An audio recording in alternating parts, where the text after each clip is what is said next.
ನಮಗೂ ಕೆಲ್ಸ ಕಡಿಮೆ ಆಗುತ್ತೆ. ಹೀಗೆ ಹೇಳಿ ಹಾಳಾಗಿರುವ ಮೊಟ್ಟೆಯನ್ನು ಕೊಟ್ಟ.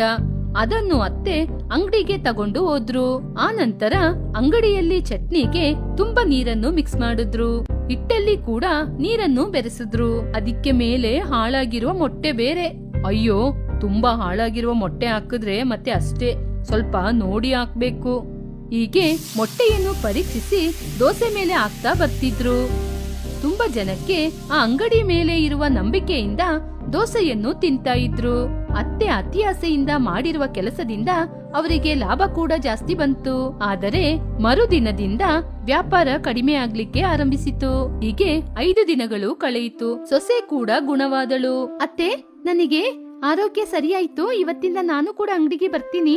ಅದೇನಮ್ಮ, ಡಾಕ್ಟರ್ 1 ವಾರ ರೆಸ್ಟ್ ಮಾಡ್ಬೇಕು ಅಂತ ಹೇಳಿದ್ರು, ಅಷ್ಟರಲ್ಲಿ ಅಂಗಡಿಗೆ ಬರ್ತೀನಿ ಅಂತ ಹೇಳ್ತಿದ್ದೀಯಾ? ಅದೇ ಗುಣ ಆಯ್ತಲ್ಲತ್ತೆ, ಮತ್ತೆ ಹಾಗೆ ಕೂತಿದ್ರೆ ಹೇಗೆ? ಅಯ್ಯೋ, ಹೇಳದ್ ಕೇಳಮ್ಮ, ನಾನೇ ವ್ಯಾಪಾರ ಮಾಡ್ತಾ ಇದ್ದೀನಲ್ಲ. ನೀನು ಎಷ್ಟು ದಿನ ವಿಶ್ರಾಂತಿ ತಗೋಬೇಕೋ ಅಷ್ಟು ದಿನ ಮನೇಲೇ ಇರಮ್ಮ. ವಿಶ್ರಾಂತಿ ಎಲ್ಲ ಯಾಕತ್ತೆ, ನಮ್ಮ ಕೆಲ್ಸನ ನಾವೇ ತಾನೇ ಮಾಡ್ಬೇಕು. ಹಾಗೆ ಅಂತ ಹೇಳಿದ ತಕ್ಷಣ ಅತ್ತೆಗೆ ಏನ್ ಮಾಡ್ಬೇಕು ಅಂತಾನೆ ಗೊತ್ತಾಗ್ಲಿಲ್ಲ. ಆ ನಂತರ ಅವರಿಬ್ಬರು ಅಲ್ಲಿಂದ ಅಂಗಡಿಗೆ ಹೋದ್ರು.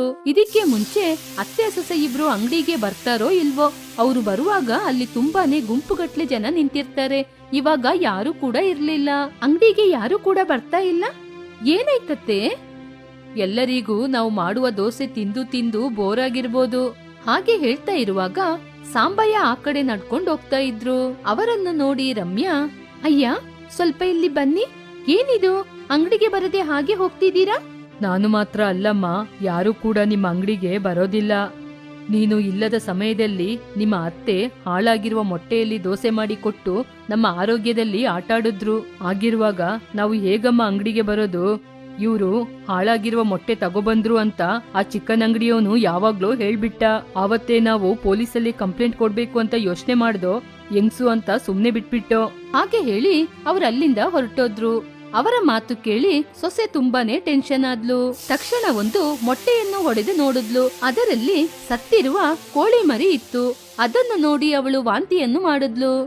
ಏನತ್ತೆ, ನೀವೆಲ್ಲ ಒಬ್ರು ಮನುಷ್ಯ, ಈ ರೀತಿ ಮಾಡ್ಲಿಕ್ಕೆ ನಿಮ್ಗೆ ಹೇಗೆ ಮನ್ಸು ಬಂತು?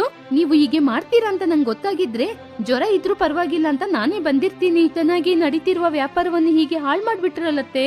ಒಬ್ರ ಮೇಲೆ ನಂಬಿಕೆ ಬರ್ಲಿಕ್ಕೆ ಎಷ್ಟು ದಿನ ಆಗುತ್ತೆ ಅಂತ ಗೊತ್ತಾ? ಆದ್ರೆ ಕೆಟ್ಟ ಹೆಸರು ಪಡ್ಕೊಳಕ್ಕೆ 1 ನಿಮಿಷ ಸಾಕು. ಚೆನ್ನಾಗಿ ನಡೀತಾ ಇದ್ದ ವ್ಯಾಪಾರನ ನಿಮ್ಮ ಅತಿ ಆಸೆಯಿಂದ ಹೀಗೆ ಹಾಳು ಮಾಡ್ಬಿಟ್ರಲ್ಲತ್ತೆ. ಹೀಗೆ ಸೊಸೆ ಅಳ್ಳಿಕ್ಕೆ ಆರಂಭಿಸಿದ್ಲು. ಅತ್ತೆ ಕೂಡ ಮಾಡಿದ ತಪ್ಪಿಗೆ ಅಳ್ತಾ ಇದ್ಲು.